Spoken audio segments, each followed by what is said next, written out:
these are the most striking remains of the Old Kingdom. They're not necessarily the most important archaeologically or culturally, but they're just so awesomely cool that what can you do about them, right? Here's something the Book of Abraham says about the ancient Egyptians, which is worth thinking about. Pharaoh being a righteous man. Now, I don't necessarily agree with Abraham on this. The pharaohs, as far as I can tell, were jerks. But maybe he's talking about a particular pharaoh here. He judges people wisely and justly, and sought to imitate the order that was established by the fathers in the first generations. He was blessed with the blessings of the earth, blessings of wisdom, but cursed pertaining to the priesthood. Now this is Abraham's perspective, that the Egyptians were imitating the rites of the fathers. So whatever he saw the Egyptian doing, he thought, oh, that's kind of like the rites of the fathers. Whatever Abraham meant by that. And he said they're very wise, so he liked Egyptian learning. But he rejects their priesthood. Now, the Egyptians, of course, would disagree with Abraham. What would they say? Yeah, well, we've got the priesthood and you don't. You know, these would be rival priesthood claims. But from Abraham's perspective, the Egyptians imitated but did not have the authentic stuff. So that's something to think about as you look at some of these Egyptian things. Now, pyramids. What's the symbolism of them? Several different things. We don't actually know for sure because the Egyptians don't say the symbolism of the pyramid is this, that, and the other thing. They know what it symbolizes. They don't have to explain it. So we have to pick it up from hints here and there. For example, it's called the mountain, or the mountain on the horizon. So we know it symbolizes a mountain. They are associated with the primeval mound. There's an Egyptian creation myth in which everything is water. There's this mass of water. Okay? And out of the water, the god causes earth to first arise. And it's a mound arising out of the water. Now this is, related to the Genesis creation myth, where there's the vast, dark, formless deep, and then God splits it into water and earth, right? He divides it into earth and water. But in this, it seems to be related, the Egyptian myth seems to be related to the phenomenon of the inundation, or the flooding of the Nile. And when the waters recede, the highest parts of the ground first emerge out of the water. They seem to appear. And so this shape is the emergent world or creation emerging out of the waters of chaos at the moment of creation. So it's associated with the primeval mound. Which is this thing, and it's called Ben in ancient Egyptian, and there is a stone that was in the temple at Heliopolis. We don't have it anymore. I mean, we just talked about it a little bit, which is said to be the stone, the very first stone of creation. It is the place where creation started, where the mound first emerged was at the temple of Heliopolis, and the Ben stone was the actual first piece of creation. Now notice, the Jews say exactly the same thing about the stone or the rock in the Dome of the Rock. It's the foundation stone, right? The Eben Shatia, it is the stone, the very first spot of creation. So there's parallel myths in that regard. And when I use we'll get your question in just a second. When I use the term myth, did I explain what I mean by this before? Yes or no? Dang it. Myth, in modern colloquial English, is like the term cult. It means something different than it really means. That is, say, myth means a false story, a fake story, and things like that. It derives from an ancient Greek term, mythos, which means story. That's all it means. The Greeks told mythos about their god. They told stories about their gods, right? When the Christians come along, they say all these Greek stories, these mythos of the Greeks, are false because, there is no Zeus or whatever. Zeus didn't really do this. They're lying about Zeus. They're making this stuff up. And so myth came to mean false story, but it originally just meant sacred story.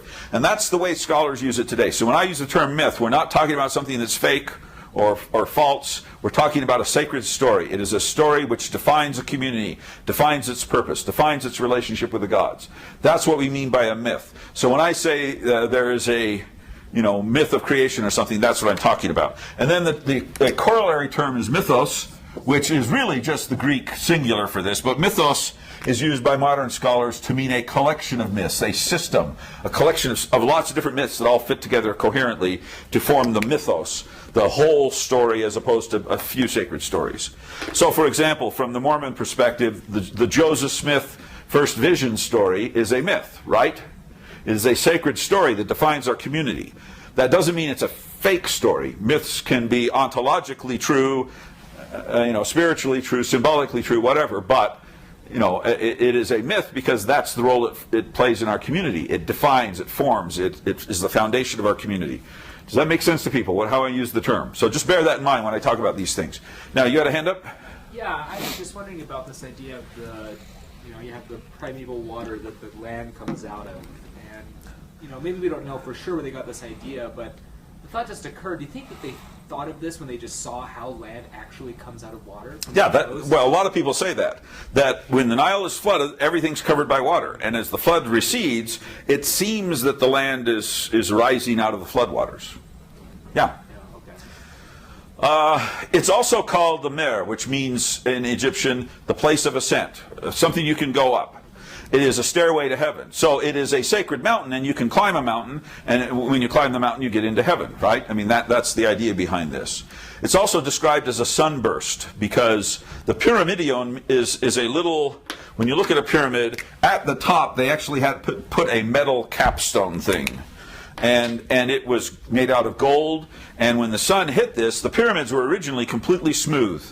They were not jagged like they are now. All that rock has either sloughed off or been dragged off by people. And I'll show you some pictures where you can see the distinction there. But the pyramidion was this metal capstone, and the sun, they lined it with the sun so that it would reflect and glare off the side of this perfectly smooth limestone wall. And it was supposedly really striking, of the sunburst coming over the horizon, things like that. Now, pyramids seem like a giant pile of rock, which they are. But inside that, there's a burial chamber, and there is an air shaft.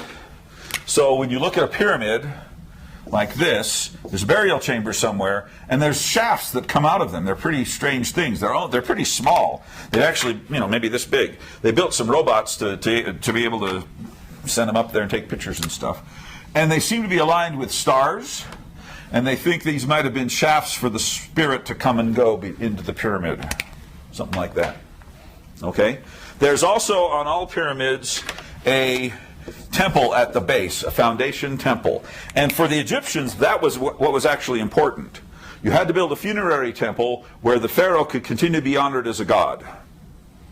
Okay, so the pyramid was a marker, but the temple was the really sacred part of it. All right? And then they were often surrounded by subsidiary pyramids, or mastabas, which I'll show you what they are in a second. So they formed big complexes with lots of pyramids of family members and wives and children and courtiers and all sorts of different things. So this, for example, is the oldest pyramid necropolis or complex is at Saqqara, which is like 20, 30 miles south of Cairo or south of Giza as well. These are all on the western side desert of the Nile. Why on the west? It's where the sun sets. This is the death is the setting of the sun, that type of thing. So here's these giant pyramids. This is the Saqqara pyramid, and this is the pyramid of Unas, which is right by it. Here's a bunch of little temple structures they built around it. So this is kind of what they're like. And this is the pyramid of Unas, is where we have the best collection of the pyramid texts, which we'll talk about in a second. Now, this is a mastaba from the second dynasty. Mastaba means bench in Arabic, and that's what the Arabs called these things, and so that's what archaeologists just picked up the term and used it for it. The original mastabas were all brick. They were just piles of brick laid over a tomb. They would dig a pit, bury the guy, cover it with bricks. The bricks rot and crumble and stuff, and you got to understand, by the time they started building pyramids, they had 500 years of crumbling tombs around them, and they realized brick tombs don't last, but cool stone tombs do, so we're going to change to stone. And so that's what a second dynasty tomb looked like. It's a proto-pyramid. When you turn to the Saqqara pyramid, which was built by Djoser, you can see they originally built a mastaba. You can see the structure of the thing right there, right? I mean, that's basically what this is. Oh, this is bigger, though. But then Djoser lived a long, long time, and they decided to build mastaba built upon mastaba till you got to the top to make a mountain-like structure or a ziggurat-like structure. Notice Saqqara is kind of homophonous to ziggurat, right? Saqqara. I mean, who knows if they're related or not, but they sound similar. Anyway, all this is built out of stone, and it was built as a monumental marker of the tomb of the pharaoh. Now, in some ways, this is a really stupid idea. Why? What's the stupid part of building a giant pyramid over your tomb? because everybody knows where your tomb is, and they'll come and steal everything from you because it's filled with gold and treasure, right? And in fact, there's a tunnel dug into the Great Pyramid when the Caliph al-Ma'mun tried to dig in there, and they made it. They dug all the way in. If you go in the Great Pyramid nowadays, you go through Ma'mun's tunnel built in the 9th century, where they just mined right into the pyramid looking for the gold. It had all been stolen thousands of years before, but they were looking for it. And there's actually some of our earliest mummy stories are from these Arab fairy tales, or 1001 Nights tales, where they talk about digging in the mummy's tomb looking for treasure, and he curses you and magic and stuff. I mean, it's proto-mummy movies. There's a giant courtyard here in front of this. This is where they did ritual called the Hebsed ritual, which was a covenant renewal, resurrection type ritual that they do. You can see another pyramid way in the background here. So this is a big complex, right? This one's not quite as big as this one, but it's still huge. Here you can see the pyramid from the side, and you can also see these structures here, which are kind of fake temples. They show you what temples look like at the time, but they're made out of stone, and they're not functional. They are symbolic, spiritual temples. And the real ones seem to have been made out of wood. And so, but they've done them in stone here, and they survive here. There are tomb paintings in these complexes. Here these guys are doing a favorite Egyptian game, which is sailing around in papyrus boats and whacking each other with sticks and trying to knock each other off the boats. A jolly fun game, right? It's kind of like lacrosse or rugby or something. I mean, Sounds like Boy Scouts. Yep. Men are just stupid and violent, and we like to whack each other with sticks and knock each other off things. Now, inside these tombs, they didn't have arches, so what they did is do corbelled arches, where you lay a layer of stones, and then you lay another one on top of that. And this is, in fact, the interior of one of these, not the Great Pyramids, but a different one. And you lay a stone here, and another one here, and you've created a space, but there's too much weight on top, because this is way down underneath the pyramid. So you lay another stone like that, and another one like that, and they're balanced in the middle, so the structure is balanced there, but each stone then goes out a little bit more, and you end up then with being able to make a open space where the stress and weight is diffused rather than centered on the central point, which will cause collapse, structural defect. And so this was a early way of doing that, and you can see that in this particular example of an interior tomb of a pyramid. Now, the Great Pyramids, you can see, are simply taking that pyramid and smoothing it out, right? You simply, instead of doing steps, you make it, you build it up and you make it smooth. And notice this cap part has the smooth stone on it. All the rest used to be smooth like that, but it is sloughed off, either slid off, in an earthquake shakes it and it slides down, because the pyramids are slightly too steep to be stable. Right? There's a certain degree that things are stable, and if it's steeper than that, they tend to slough and slide until you reach this, gravitational balance point of slopes. But at any rate, these are the Great Pyramids. They're massive things. I mean, here's you can see people are these little dots. I mean, unless you go see them, you really can't get it. These are subsidiary pyramids of queens and so forth that were built around it, and then there were also huge necropoli where the aristocrats were built. Now, these are queens' pyramids. You can wander around here and poke your nose in different things, and it's pretty amazing. Here you can see some interesting stuff related to the Great Pyramid. This is the Sphinx. This is a causeway which was used for the funeral procession, and then at the top here you can just see the ruins of it was the funerary temple. And the cult there was continued to going. Every day you worship the pharaoh as a god. And this Sphinx is a guardian figure protecting the access to the temple, which is right there at the base of the pyramid. Yeah? Was this almost like the offerings that would have been made for the tombs at Abydos? Yes, same type of thing, exactly. Here you can see one of the lesser tombs with a entryway, a gateway into that. This is a statue of Menkaure or Mycerinus, who was the second. He's the pharaoh of the second of the biggest of the three pyramids. And these statues were funerary statues, cult statues that were put inside these places and then were venerated and worshipped as the living pharaoh. And basically it's, it was the same thing you do with the gods. You'd make a statue of a god, then you'd venerate and worship it. You'd make a statue of the pharaoh like this and venerate and worship it. This is the interior of the Great Pyramid. They built this chamber here to drag the coffin up inside. The big problem is you had to build a pyramid, and then when the king was alive, and when the king died, they tended to stop working on his pyramid, and his son said, Grandpa doesn't need a cool pyramid. I need a cooler one, so I'm going to build mine and forget his.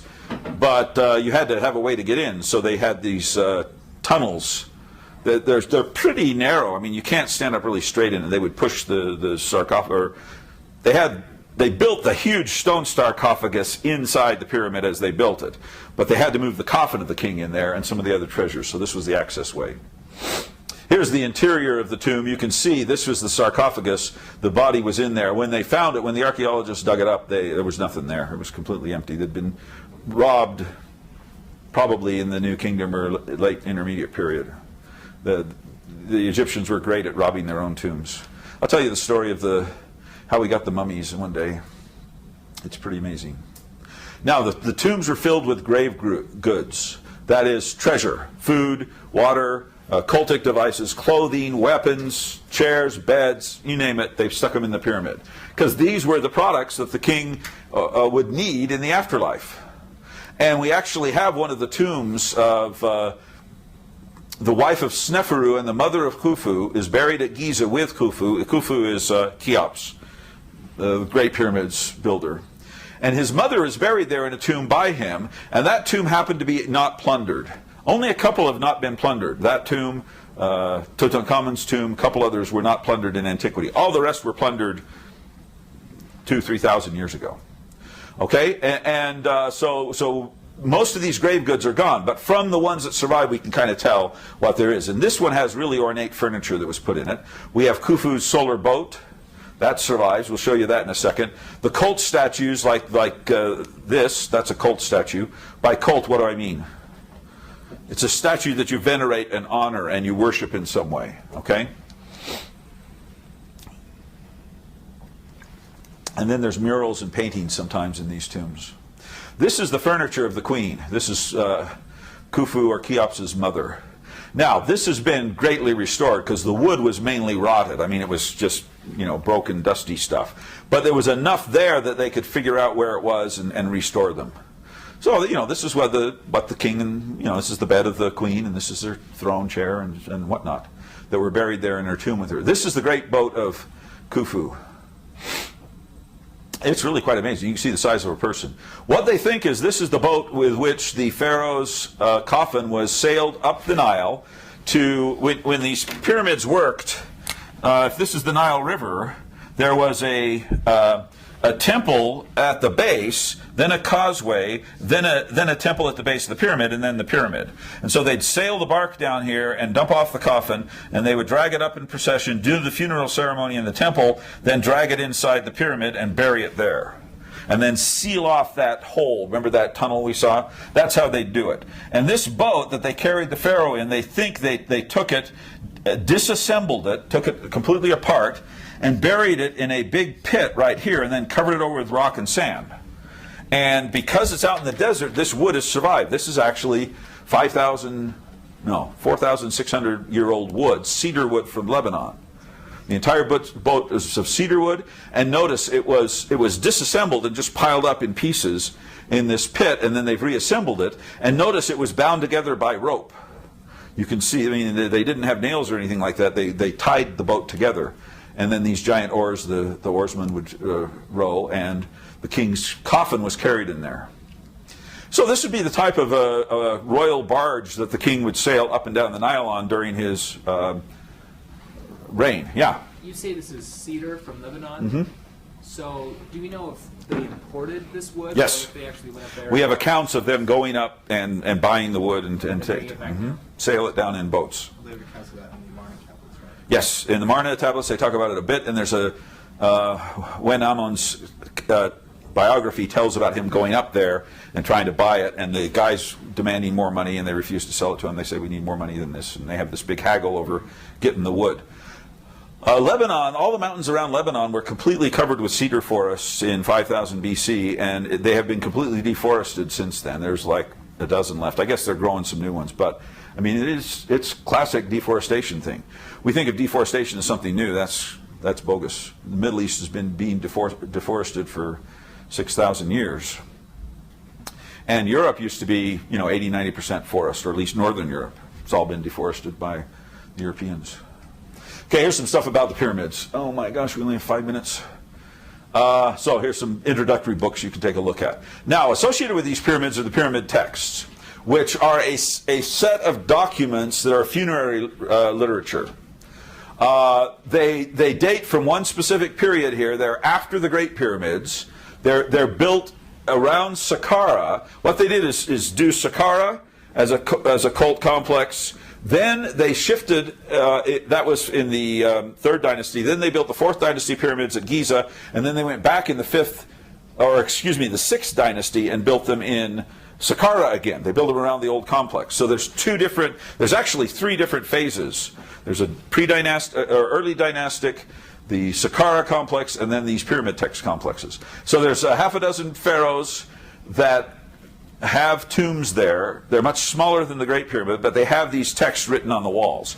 Now, what seems to have been the case is originally they'd write them on papyrus. The papyrus would rot away, and they decided we need a permanent record of this, because, what good is it going to do the pharaoh if his funeral literature is rotted away? We've got to have a good, solid, lengthy copy.